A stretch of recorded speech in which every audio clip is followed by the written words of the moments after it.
To look like just these piles of rock. We can't really tell what's above the water line and what's below the water line to assess it. I think people would just be, I think, more comfortable if we could wait to do more with the rock until the water level's up.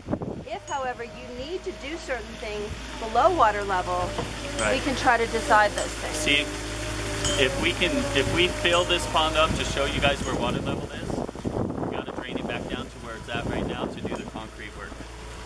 So that water then needs to either be stored somewhere or it needs to be put into the trees. Okay, so if we wanted to cement what is going to be below the water level now, what would that be? That would be all the edge detail all the way around.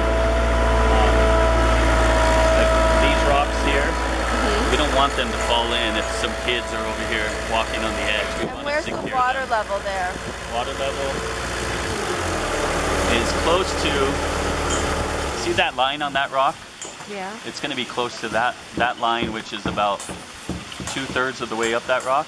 So if you imagine that all the way to the skimmer, the second screw hole down is about the lowest that water line will ever be.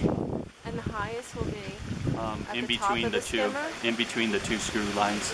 The top one and the bottom one. And you're looking at the right or the left side. So just slightly below the top of the skimmer is the top of the water level. Okay. So, and we can cement what's here in and then wait to do what comes in on top with the landscaper after the pond water is raised. Okay. That's all terrestrial placement at that point. Okay. So right now we need to be inside of the pond edging, not inside of the pond water. And that's that discussion that we had versus email. When the guys say they got to go into this pond to trim the plants, they're walking the edge of the pond. I know, but someone asked for waders, and that's what threw Sloan out. Okay?